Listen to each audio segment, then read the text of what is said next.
کہ میں کم از کم تشدد کرنے والے سپاہی سے بات تو کر لیتا تھا۔ اس نے اپنے وطن تیونس جانے کی خواہش ظاہر کی تاکہ کم از کم اس کے اہل خانہ ہی اس کی تنہائی دور کرنے آ جائیں اور اس کا بہتر علاج کروا سکیں، لیکن اسے موریتانیہ بھیج دیا گیا تاکہ یہ شخص موت تک اپنے پیاروں کا چہرہ بھی نہ دیکھ سکے۔ اور وہیں گزشتہ ماہ 9 مارچ 2021 کو اس مسلسل اذیت اور تشدد کی تاب نہ لاتے ہوئے وہ اپنے خالق حقیقی سے جا ملا۔ یہ کہانی اس لیے بیان کی ہے کہ وہ جو 731 قیدی گوانتانامو بے سے رہا کیے گئے، ان سب کی رہائی بھی ایسی ہی تھی، بالکل ایسے جیسے کسی قیدی کو جیل سے پیرول پر رہا کر کے آخر کار کیمپ میں بھیج دیا جائے۔ دنیا بھر میں اپنے چہرے سے کالک اتارنے کی یہ امریکہ کی بھونڈی کوشش تھی کہ وہ ان تمام قیدیوں کو چھوڑنا چاہتا تھا، مگر وہ ان قیدیوں کی باقی ماندہ تمام زندگی میں مستقل اذیت دیکھنے کا خواہاں تھا۔ یہی وجہ ہے کہ جو قیدی بھی وہاں سے رہا ہوا اسے جس ملک کے بھی حوالے کیا گیا، امریکی حکومت نے یہ اطمینان کر لیا کہ اس ملک کی حکومت اس ملزم کو سکون سے نہیں رکھے گی۔ ان 799 قیدیوں میں سے 60 سے زیادہ پاکستانی تھے۔ اس وقت گوانتانامو بے کے عقوبت خانے میں صرف 40 قیدی موجود ہیں، جن میں 28 کو منتقل کرنے کا بندوبست ہو چکا ہے، لیکن شرط وہی ہے جو لطفی بن علی کے لیے تھی کہ جس ملک بھی بھیجے جائیں گے وہاں کی حکومت یہ ضمانت دے گی کہ یہ لوگ اذیت ناک زندگی گزاریں گے۔ ان بقیہ 40 میں سے 12 افراد ایسے ہیں جن کا فیصلہ امریکی فوجی کمیشن نے کرنا ہے۔ ان میں سے ایک انتہائی شریف النفس پاکستانی سیف اللہ پراچا اور ان کا بیٹا شامل ہیں۔ وہ ملا محمد عمر کے زمانے میں افغانستان میں اسکول بنانے کے لیے سرمایہ فراہم کرتے تھے۔ انہیں کراچی ایئرپورٹ سے اس وقت گرفتار کیا گیا جب وہ اپنی امریکی بزنس پارٹنر سے بینکاک میں میٹنگ کرنے کے لیے جا رہے تھے۔ ایک سال بعد ان کے بیٹے عزیز کو بھی نیو یارک سے گرفتار کر لیا گیا۔ دونوں 15 سال سے گوانتانامو بے میں قید ہیں اور آج امریکی اسٹیبلشمنٹ کے تیور دیکھتے ہوئے نظر آ رہا ہے کہ وہ دونوں عافیہ صدیقی کی طرح عمر بھر کے لیے جیل میں ہی رہیں گے۔ یوں تو منتخب جمہوری حکمرانوں کے مظالم کی تاریخ اڈولف ہٹلر کے نام سے روشن ہے، جو جرمن قوم کے دلوں کی دھڑکن اور ان کا منتخب چانسلر تھا، لیکن اس کے مظالم صرف اپنی ہی قوم کی ایک مذہبی اقلیت یہودیوں تک محدود رہے۔ مگر گوانتانامو بے کا عقوبت خانہ ایک ایسا عالمی ٹارچر سیل تھا جس میں دنیا کے کونے کونے سے مسلمانوں کو لا کر بدترین تشدد اور درندگی کا نشانہ بنایا گیا۔ ہٹلر کے خلاف تو آدھی سے زیادہ دنیا متحد ہو گئی تھی اور اسے شکست دینے کے بعد آج تک اسے مسلسل بدنام کیا جاتا ہے۔ دوسری جانب امریکہ کے دارالحکومت واشنگٹن ڈی سی، جہاں عجائب گھروں کا بھی ایک شہر آباد ہے، وہاں بڑے بڑے عجائب گھروں کے ساتھ خاص طور پر ایک اتنا ہی بڑا ہولوکاسٹ میوزیم بھی ہے جس میں یہودیوں پر ہٹلر کے مظالم کے شواہد رکھے گئے ہیں۔ کبھی ایسا ممکن ہے کہ دنیا کے کسی ملک کے کسی دارالحکومت میں خواہ وہ اسلامی ہی کیوں نہ ہو، ایک مسلم ہولوکاسٹ میوزیم بنایا جائے جس میں صرف گوانتانامو بے کے حراستی مرکز میں ڈھائے جانے والے مظالم کو عبرت کے نمونوں کے طور پر محفوظ کیا جائے۔ اس کے ساتھ ساتھ اس میوزیم میں امریکہ نے جو اپنی سرزمین سے دور دیگر ممالک میں بھی عقوبت خانے بنا رکھے ہیں، ان سے بھی شواہد اکٹھے کر کے یہاں ہر خاص و عام کے لیے سجائے جائیں۔ لیکن ایسا تو اس جمہوری دور میں ہی نہیں بلکہ کسی جمہوری دور میں سوچا بھی نہیں جا سکتا۔ اگر کسی نے ارادہ کر بھی لیا تو دنیا بھر پر قابض تمام جمہوری حکومتیں اور ان کے پالتو انسانی حقوق کی انجمنوں کے بھونپو بھانت بھانت کی بولیاں بولنے لگیں گے۔ وہ پکار پکار کر کہیں گے کہ اگر مسلمانوں پر دنیا میں ہونے والے ان مظالم کے شواہد کسی ایک چھت تلے جمع کر دیے گئے تو یہ عمارت یا میوزیم دراصل دہشت گردی یا شدت پسندی سے وابستہ افراد کو عزت کرنے کے مترادف ہوگی۔ مگر تاریخ اپنے شواہد خود زندہ رکھتی ہے۔ یہ الگ بات ہے کہ ہر لکھنے والا واقعات کو اپنے نقطہ نگاہ اور اپنے تعصب سے تحریر کرتا ہے، لیکن اس کے باوجود بھی لاتعداد لوگوں کی مختلف زاویہ نگاہ سے لکھی گئی تحریروں میں سے سچ ضرور جھانکتا ہے، اور گوانتانامو بے پر لکھی گئی تحریروں کا زندہ سچ یہ ہے کہ یہ جدید انسانی تہذیب کا ایک بدترین عقوبت خانہ تھا جس میں قیدیوں پر تشدد، ظلم، دہشت اور بربریت کے نت نئے سائنسی طریقے اپنائے گئے۔ ان تمام طریقوں کی تفصیلی رویداد ایسی تمام سوانح سرگزشتوں میں ملتی ہے جو ان قیدیوں نے تحریر کی ہیں جو گوانتانا موبے میں بے گناہی کی زندگی گزار چکے ہیں۔ یہ وہ لوگ تھے جن کے خلاف کوئی واضح جرم بھی موجود نہیں تھا، تو ان پر فرد جرم کیا عائد کی جاتی؟ سالوں تشدد کے بعد رہا کر دیے گئے۔ ان سرگزشتوں میں ایک سفیر کی لکھی ہوئی سوانح بھی ہے جس کا صرف ایک ہی جرم تھا کہ وہ پاکستان میں طالبان کی اس افغان حکومت کا سفیر تھا جسے پاکستان تسلیم کرتا تھا۔ کسی سفارتکار کو گرفتار کر کے اس کو دشمنوں کے حوالے کرنا انسانی تاریخ کا بدترین واقعہ تھا۔ ایسا تو چنگیز اور ہلاکو بھی نہیں کیا کرتے تھے۔ ملا عبدالسلام ضعیف، جس کے گھر 2 جنوری 2002 کی رات 3 پاکستانی اہلکار آئے اور ایک سیاہ رنگ کے موٹے کلین شیف شخص نے جس کا پیٹ موٹا اور ہونٹ بڑے بڑے تھے، بقول ملا ضعیف دوزخ کا ایلچی لگتا تھا، نے انگریزی میں کہا، excellency you are no more excellency, بڑے محترم اب تم محترم نہیں رہے ہو۔ اور پھر اسے ایک ایسی حالت میں گھسیٹتے ہوئے لے جایا گیا کہ اس کے بیوی بچے چیخو پکار کر رہے، اور وہ اس لیے پیچھے مڑ کر نہیں دیکھ رہا تھا کہ اس کے پاس ان کے لیے کوئی حرف تسلی نہ تھا۔ اس کی آنکھ پر پٹی باندھ کر ایک ایسے کمرے میں رکھا گیا جس کی میز پر پاکستانی پرچم پڑا ہوا تھا۔ باہر ہیلی کاپٹر کی آواز پھڑپھڑائی، امریکی اندر داخل ہوئے۔ چند لمحوں کے بعد ملا ضعیف، جس کی آنکھوں پر پٹی بندھی ہوئی تھی، اس نے خدا حافظ کے الفاظ سنے، اور اس کے بعد امریکیوں نے اس پر لاتوں، گھونسوں اور مکوں کی بارش شروع کر دی۔ اذیت کا یہ سفر جو پاکستان سے شروع ہوا، بگرام سے ہوتا ہوا گوانتانا موبے جا پہنچا۔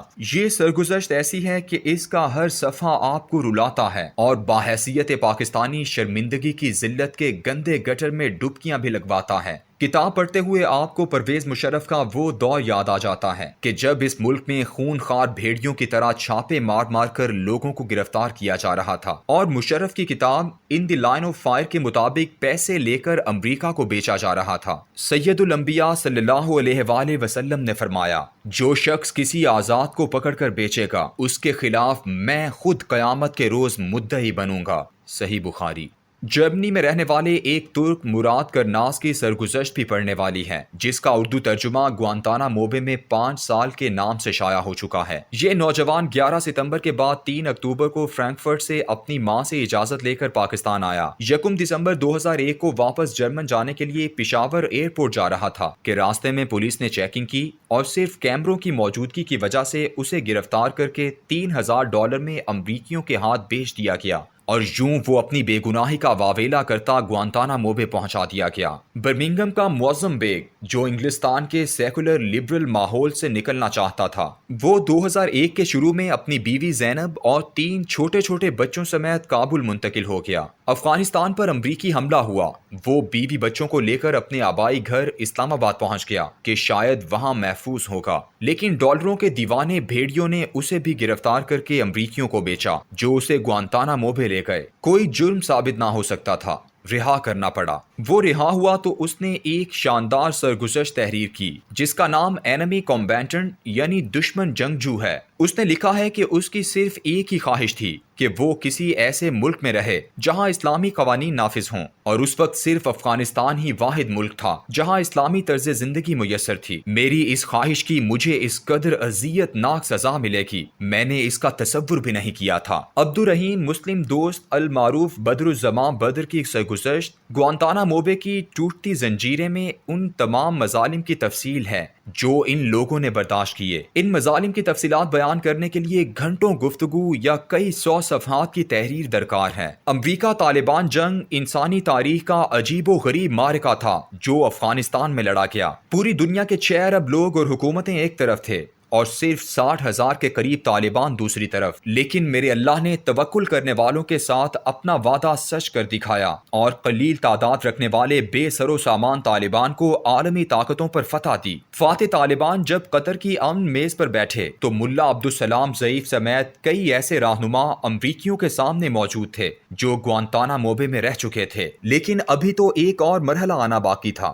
وہ مجاہد جو میدان جنگ سے پکڑے گئے تھے اور گوانتانا موبے لائے گئے جن کی وجہ سے امریکہ میدان جنگ میں رسوا ہوا تھا۔ مذاکرات کے وقت فاتح طالبان کا مطالبہ تھا کہ پہلے ہمارے ان کمانڈروں کو رہا کرو جو اس وقت گوانتانامو بے میں قید ہیں۔ مئی 2014 میں مولانا خیر اللہ خیرخواہ سمیت 5 طالبان کمانڈر پورے کروفر سے گوانتانامو بے سے باہر آئے، جہاز میں سوار ہوئے اور فاتحین کی طرح قطر کے مذاکراتی کمرے میں داخل ہوئے۔ گوانتانامو بے بند ہو رہا ہے، لیکن ایک خواہش دل میں جاگتی ہے کہ کاش اس جگہ پر کوئی منچلا امریکی شکست کی یادگار تعمیر کرتے۔ امریکہ میں ہولوکاسٹ میوزیم بھی تو اسمتھسن نام کے ایک منچلے نے بنایا تھا۔